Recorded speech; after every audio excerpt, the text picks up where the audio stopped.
Yes, sir. We are back with another edition of Fast Break Bets presented by BettingPros. You know me, you know the voice of the guys, me, really real, villain real, Terrell Furman Jr. here at your service.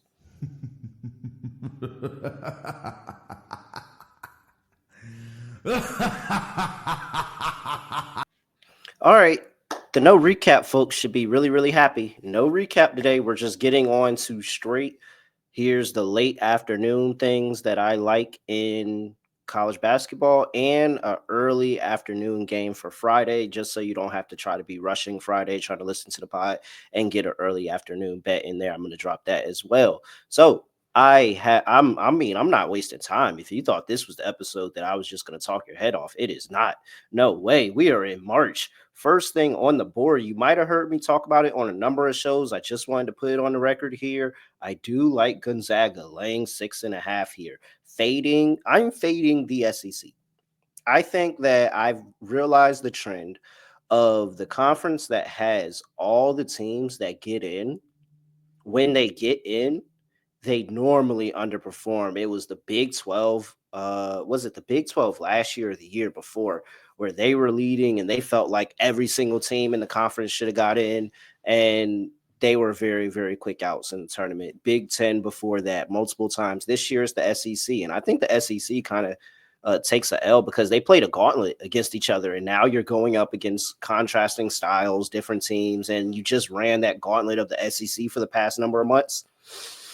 I don't know. So here, I think that, of course, you're getting a way different style of Gonzaga here. I think Gonzaga is going to be offense, offense, offense. We'll see, because Georgia has been picking up the offense and the tempo recently, but I don't see the consistency. If you kind of take out Noel and Blue Kane out of that offense and kind of make it tough on those guys, they really, really struggle to get good looks at the basket. And I think that they'll hang around here. I do think they'll hang around in the game. I don't think Gonzaga's going to blow them out, but I think when we get down to it at the end of the game, Gonzaga's going to be leading by a couple of possessions here. Free throws are going to push us over. I feel really good about Gonzaga laying 6.5 here against Georgia. That's play number one. I talked about that a bunch this week. Another play I don't think I talked about as much. You might have caught it on social media. Taking Yale plus 7.5 and on the money line against Texas A&M. This is one of my more. I'm taking the money line just because I'm betting a dog, but I really, really don't feel as confident in the money line in this one. Just because Yale got that upset against Auburn last year, I think they're going to compete. I think that their offense is predicated on scoring inside. They can score from three on offensive rebounds and hit three open shots, but they very, very fundamental in getting the ball inside, backdoor cuts, driving lanes, all of that, kicking out to an open shooter. And then you got my guy Big Poe over there, who led this team to the win last year against Auburn. I think this game's going to be competitive. I think Texas A&M is going to be like, man, when will this Yale team go away? When will this Yale team go away? And I don't think they're going to go away. I just think Yale might fall up a little bit short this year, but I still think it's a close game. Plus 7.5 is way too many points. I like Yale. My other play that I want to give out, UCLA. So yeah, I got there. I'm gonna bet UCLA laying 5.5 here. Just really fading Utah State and the Mountain West. The Mountain West hasn't put up good performances in this tournament at all. You saw that with San Diego State the other night with North Carolina. Now you're getting UCLA, Mick Cronin coming off of a loss, 6-3 ATS. And he talks to his players, and he really gets on his players, and and it works. It gets the best out of them, and they've been really, really good after a loss here. And so I think he's going to be prepared for this first round matchup against Utah State. Utah State's really been playing some of their worst basketball of the year. They were really, really hot at the beginning of the year, kind of cooled off towards the end of that that Mountain West tournament. So, and the rest of the regular season. So yeah, I'm gonna fade Utah State here. It feels like Utah State's always that team everybody wants to go on some type of Cinderella run, and they never do. So give me UCLA laying 5.5. And for Friday, actually, let's give me a second. I'm gonna give you a Friday bet in just a second. But first, I have to remind everybody that you need to get down on Dominique Wilkins signed jersey. Super duper easy. We're giving it away for free. All you have to do is subscribe to the Betting Pros YouTube channel and comment on this video or any fast break bet video, and that will give you an entry into the contest just to get a Dominique Wilkins signed jersey, just like that. Really, really nice jersey too. So make sure you go ahead and get your entry into that contest. All right. Let's keep things going. We are on the Friday slate here. Early morning play. I have not talked about this play anywhere, I don't think.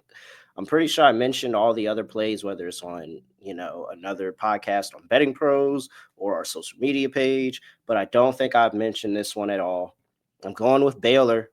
Give me Baylor on the money line against Mississippi State. They're currently catching 1.5 here. I'm just going to take a money line play. Scott Drew's really, really good in the tournament, guys. Really, really good in the tournament. And this Baylor team gets the 9 seed versus the 8 seed matchup where you take the dog in those matchups. That's been really, really good and a good trend people follow in the tournament. So I feel good with the trend on their side. Again, I get another opportunity to fade the SEC. I really think the SEC is going to underperform. I think that the top of the SEC will have a good showing, but all those other teams they just showed me different times this season, multiple times this season, Mississippi State told me that they weren't the team to bet on. When they lost to Texas at home in overtime and how they didn't win that game, I mean, there was multiple times where I just did not trust this Mississippi State team. And Baylor, at the least through an up and down season, you have the veteran coach that's been here in the tournament, wins first round tournament games. I like this opportunity for Baylor. I like Baylor to go ahead and get it done, knock off Mississippi State here. That is another play for you. And I think that's all of the plays that I was going to give out. Yeah, because we're gonna save. Yeah, because we need to save some stuff for the Friday show. So I'm not gonna give out any more. Almost did, but we're gonna save that for the Friday show. Cool. Here's what we have going on. Gonzaga laying 6.5. Yale plus 5.5. Sprinkle on that money line. UCLA minus 5.5. And Baylor on the money line. Really, really like those plays there. UCLA kind of gives me pause, but I felt good enough to bet it and just fade the Mountain West here. Let's get a parlay. It's March. It's March. You need a parlay. Plus, I've been wanting to play my VCU Rams because everybody, and I mean everybody, has told me that VCU doesn't have a shot to beat BYU. They do not. Granted, if you caught all other shows that I've had, I told you I like VCU to make it to the Sweet 16, and I like BYU to make the Sweet 16 because I've been questionable on who's going to win this game because I thought it was a close matchup. No, everybody's telling me that there's no shot for VCU to win this game. Yet this line is flirting from 3.5 to 2.5, and everybody's betting BYU. I gotta take a chance. I have to take a chance on my Rams. Because if they win and I didn't have anything on them, I'd be disgusted. So let's get a parlay going with VCU. VCU money line. I really do think Drake's gonna get it done.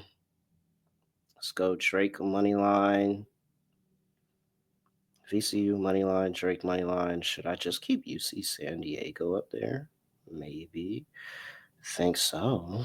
That's actually really, really tempting. Yeah. All right, we're gonna go with that.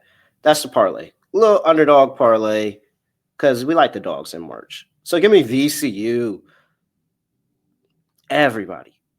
I understand the elevation factor. I do. I understand that they're traveling at elevation here. But everybody's telling me VCU doesn't have a chance. Max Shoga, he's going to be the name. That's going to be the name at the end of the day. Everybody's going to be like, man, that Max Shoga kid is good. Drake on the money line over Mizzou. UC San Diego on the money line over Michigan. Those 3 plays, just 3. I just need 3. 14-1. Absolutely. Getting down on that. So there's a little underdog parlay for the end of the show there. Got a number of plays going. All right. With that, I'm at really real __. Make sure you give me a follow on X at BettingPros on X and TikTok at BettingPros NFL on Instagram and YouTube.com/BettingPros, where you can make sure you drop a like, comment, subscribe, all of that, and have a chance to win that beautiful Dominique Wilkins signed jersey right there. Yep, right there. You can get that Dominique Wilkins signed jersey. Subscribe over there, Betting Pros YouTube channel. Comment on any Fast Break Bets video. That's all you need. I would like a like too if you drop a like for me. Appreciate that. All right. Other than that, I have nothing else to say, nothing else to do. No other way of ending the podcast. Just going to end it like this. We are out of here.